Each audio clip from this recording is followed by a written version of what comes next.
Olá, sejam bem-vindos ao canal Evangelho Simples. Eu sou Cremilda de Jesus, a sua amiga e irmã em Cristo. Vamos compartilhar hoje, quero compartilhar com você no livro de Filemon. Vamos ler do 8. Filemon diz assim, é um capítulo apenas, mas não vamos ler tudo porque vai ficar muito extenso. Aliás, vamos ler do 10. Sim, solicito-te em favor de meu filho Onésimo, que gerei entre algemas. Ele antes te foi inútil, atualmente, porém, é útil a ti e a mim. Eu te envio de volta em pessoa, quero dizer, o meu próprio coração. Eu queria conservá-lo comigo, mesmo para, em teu lugar, me servir nas algemas que carrego por causa do Evangelho. Para quem não conhece, o livro de Filemon fala de um escravo. Fala de um escravo, Paulo devolvendo ao seu dono o seu escravo. Eu confesso que quando eu me converti, eu demorei para poder entender esse livro. E nunca me interessei muito também, na verdade. Quando você não entende, então você acaba não se interessando muito. Mas ultimamente, nesses últimos dias, temos tido aí umas conversas, umas falações sobre atualizar a Bíblia, reescrever a Bíblia. E não é a primeira vez, mas sempre estamos ouvindo um ou outro dizer que a Bíblia ela não está atual, que a Bíblia é coisa do passado. Eu confesso a vocês que eu já li muito o Velho Testamento. Hoje tenho lido menos, eu leio mais o Novo Testamento, mas não deixo de ler o Velho, porque eu entendo, nós entendemos que o Novo Testamento é o complemento do Velho. O Novo Testamento é a promessa cumprida. Então, mas não dá para se tirar nada da Bíblia. E a Bíblia, ela relata fatos. Foram fatos que ocorreu na época. Cada época é uma época. Aquilo que aconteceu naquela época, hoje acontece de forma diferente. Não acontece o mesmo fato, mas acontece de forma diferente. Nada mudou. Então, o que a gente tem que pegar da Bíblia é o princípio. E o princípio da Bíblia é: Deus ama a sua criatura e enviou Jesus para salvar a sua criatura, para torná-los filhos de Deus. E então, essa passagem que, como tantas outras, principalmente no Velho Testamento, tem assustado a muitos, da modernidade. Eles estão achando que está ultrapassada, porque hoje nós não temos essa realidade. Mas será que nós não temos? Nós não temos essa realidade aqui no Brasil. Nós não temos. Mas no mundo todo, fora do mundo, existe ainda essa realidade. E é certo que o próprio mundo, no próprio mundo existe pessoas que combatem essa realidade. E graças a Deus, alguns países temos conseguido viver, não ter essa realidade fisicamente, mas pelo fato de não termos escravos e senhores, não quer dizer que nós não temos escravos. E eu fico pensando como nós às vezes nos escandalizamos porque Paulo devolveu esse escravo ao seu dono. Pense comigo, eles viviam numa época em que era lei, em que era normal, vamos dizer assim, a escravatura. Era normal seus senhores ter seus escravos. E alguns deles, mesmo sem conhecimento de Deus, tinham seus escravos como filho. Ele tinha uma vida bem melhor que os outros escravos, alguns escravos.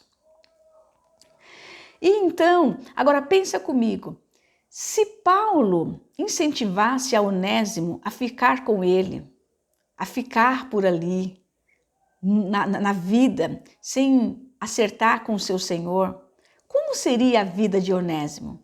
Como será que era a vida de um escravo fugitivo?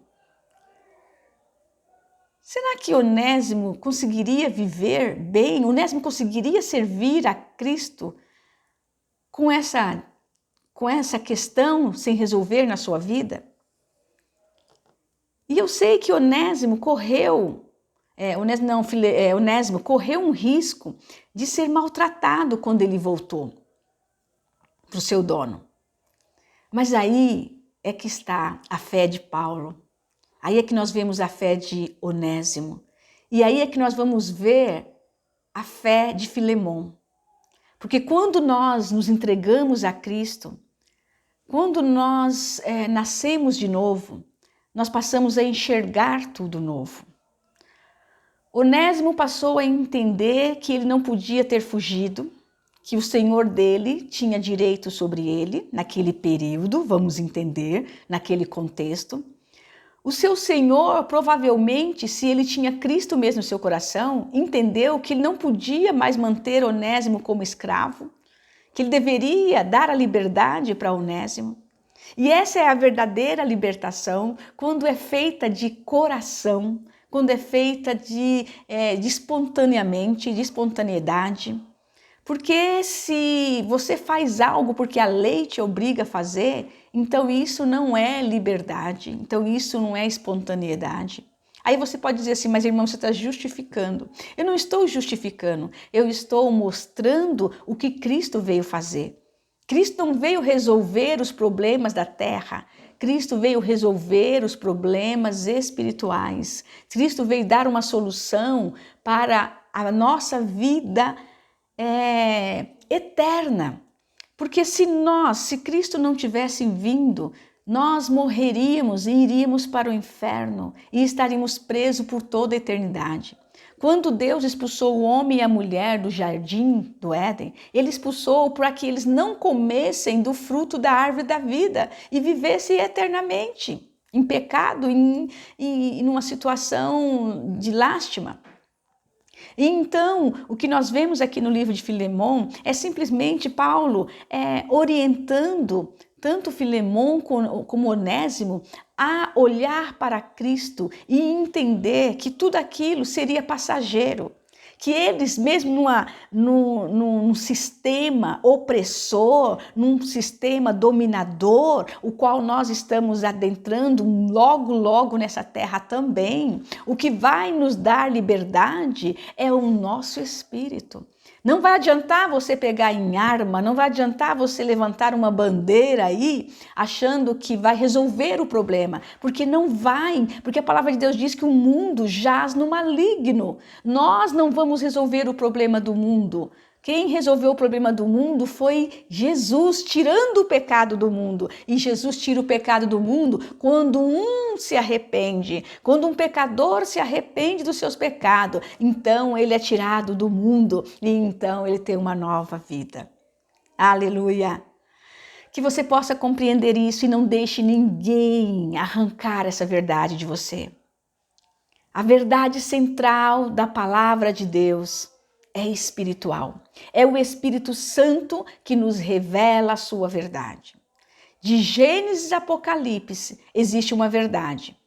Cristo viria lá em Gênesis, veio apontando que Cristo viria, morreria por nós, pelos pecadores. E Cristo veio, já morreu, e ele diz no Novo Testamento que voltará para buscar a sua igreja. Buscar um povo santificado.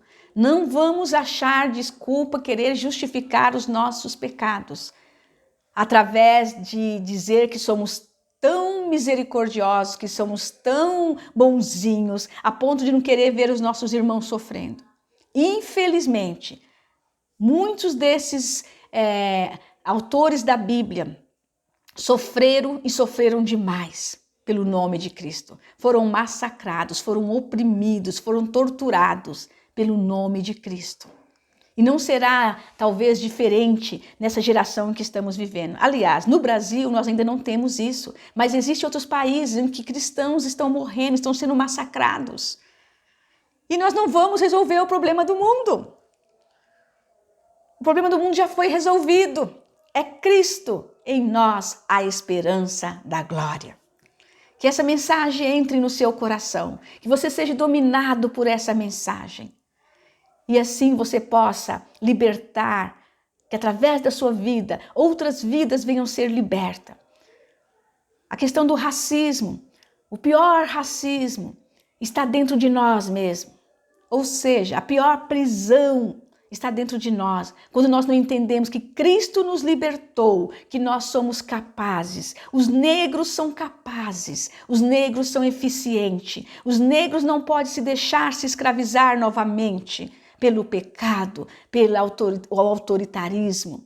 O negro tem que entender que Cristo o libertou através do seu sangue. E temos que entender que tudo nós podemos em Cristo. Podemos, como Paulo diz, passar necessidades, podemos ser honrados, podemos ser maltratados. Podemos, em Cristo nós podemos. Por quê? Porque Cristo voltará. Porque novos céus e nova terra está preparado para nós. E aí você diz assim, irmã, você é conformista. Não, eu não sou conformista. Quem me conhece sabe muito bem que eu não sou conformista.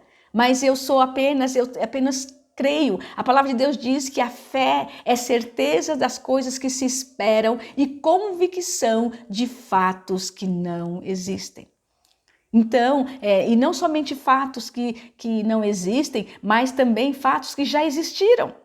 Eu creio nos fatos, eu creio na história, eu creio que aquilo tudo que aconteceu aqui, que está na Bíblia, aconteceu. E não precisa acontecer novamente, se nós nos alinharmos a Cristo e a sua palavra. Amém? Que todos nós tenhamos um bom dia na presença dele.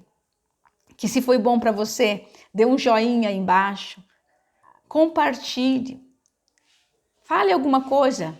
Escreva alguma coisa aí embaixo para que nós possamos continuar divulgando a palavra de Cristo.